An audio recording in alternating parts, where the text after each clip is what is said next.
On July 25, 1868, President Andrew Johnson signed off on a scrap of frontier land few expected to matter: dirt roads, cattle, and railroad camps.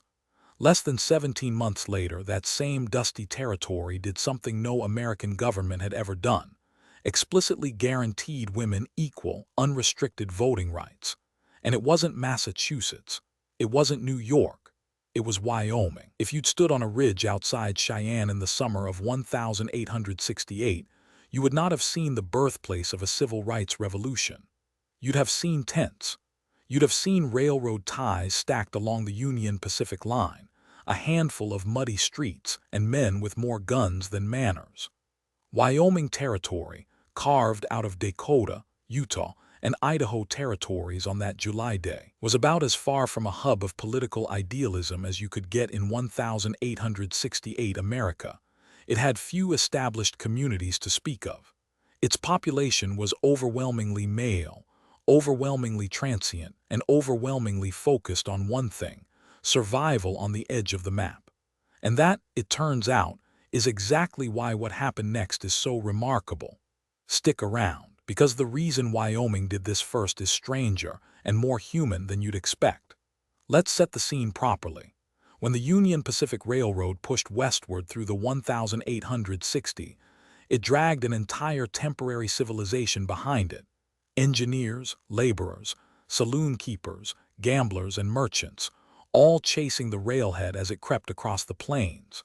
Towns like Cheyenne sprang up almost overnight, thrown together so fast people called the traveling railroad settlements hell on wheels. These weren't communities in the traditional sense. They were boomtowns, rough and unbalanced, and one of the starkest imbalances was simple arithmetic. There were far, far more men than women. Congress created the territory of Wyoming in 1868 largely for practical reasons. The region needed its own government amid railroad expansion and westward settlement. Few people in Washington were thinking about voting rights when they drew those borders. They were thinking about administration, land claims, and keeping some kind of order along the rail line. The territory got its first governor, John Campbell, and its first legislature convened in Cheyenne in the fall of 1869. Here's where the story takes its first surprising turn. That very first legislative session, barely more than a year after the territory was created, passed a bill granting women the same right as men to vote and to hold public office. Governor Campbell signed it into law on December 10, 1869. Let that sink in for a second. This was decades before the 19th Amendment would prohibit denying the vote on account of sex nationwide in 1920. It was years before any self-governing nation granted women the vote on a national basis. New Zealand, often cited as the first self-governing country to grant women national voting rights, didn't do it until 1893, 24 years after Wyoming. Wyoming wasn't just ahead of the curve. Wyoming was the curve. So why here? Why did America's first law explicitly granting women equal, unrestricted suffrage come from one of the roughest, most male-dominated corners of the frontier, and not from Boston or Philadelphia or some hall of Enlightenment thinkers back east? Historians have wrestled with that question for over a century, and the honest answer is, it was probably a little bit of everything. There's a case for genuine support for women's political rights. Some of the men in that first legislature, figures like William Bright, who introduced the bill, appear to have supported suffrage, though their ideas about equality could be sharply limited by the racial politics of Reconstruction. Bright's wife, Julia, reportedly favored women's suffrage, and the broader debate had been simmering across the country, championed by activists like Susan B. Anthony and Elizabeth Cady Stanton, who had been fighting for this cause for decades without winning equal suffrage anywhere in the United States. But there was also something wonderfully, unmistakably practical driving this. Remember that population imbalance. Wyoming desperately wanted more settlers, and more specifically, more women. A frontier territory that skewed heavily male had a hard time attracting families, building stable towns, or shaking its rough-and-tumble reputation. Some supporters hoped that granting women the vote would generate national publicity, paint Wyoming as progressive and appealing, and draw new residents westward. In other words, part of the motivation may have been civic marketing as much as moral conviction. And here's a detail that makes the story even richer. There's long been a colorful legend that the bill passed partly as a joke or as a political maneuver by Democrats hoping to embarrass Republican Governor Campbell into vetoing it. The territorial legislature at the time was entirely Democratic, and some accounts suggest lawmakers expected, maybe even hoped, the governor would strike it down, making a political point at his expense. Historians doubt that the whole measure was merely a joke. Lawmakers debated it too seriously for that. But if anyone expected a veto, the plan backfired spectacularly. Campbell signed the bill, consistent with his support for equal political rights. Whatever the exact mix of motives, principle, publicity, racial politics, political gamesmanship, the law passed, and once it passed, it worked. Wyoming women first voted across the territory in September 1870, and they didn't just vote. In 1870, a woman named Esther Hobart Morris became the first woman to serve as a justice of the peace in American history, right there in South Pass City, Wyoming, a fading mining town whose population had already fallen below 500.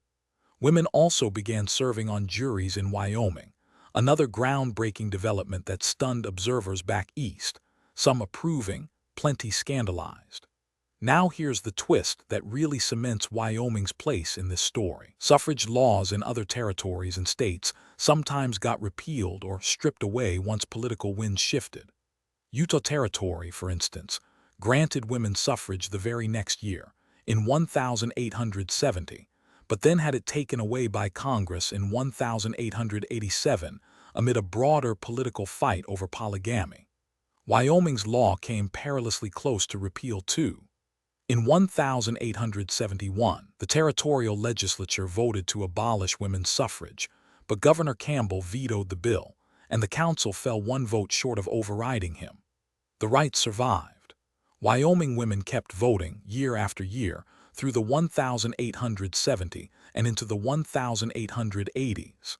Then, in 1890, Wyoming applied for full statehood, and this is where the story gets genuinely dramatic. Some members of Congress balked specifically because Wyoming's proposed constitution preserved women's suffrage.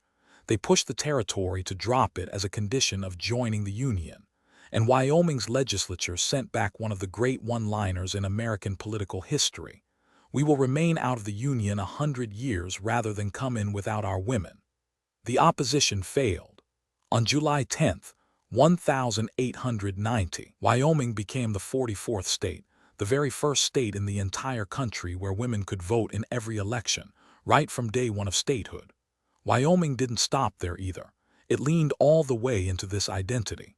Equal rights became the state motto, while Wyoming became known as the Equality State, a nickname it still carries today.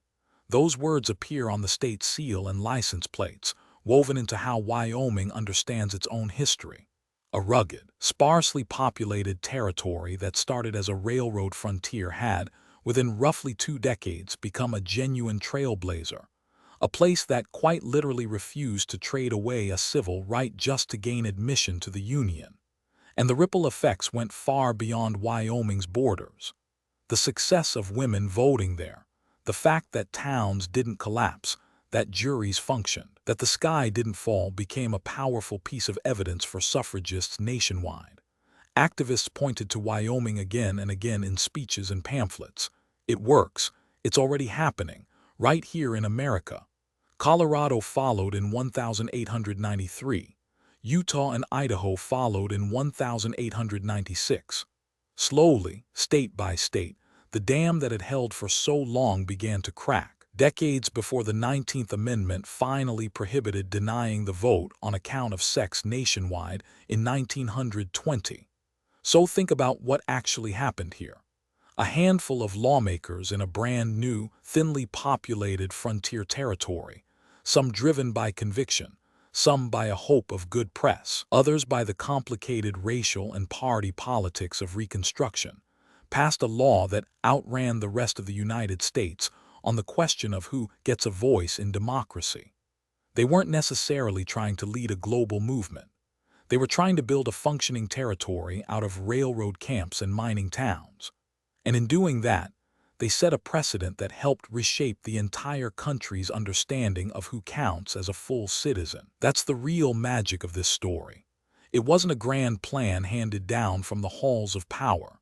It was a rough, practical, occasionally messy frontier experiment, and it stuck, and it mattered, and it still echoes every time an American woman walks into a voting booth today.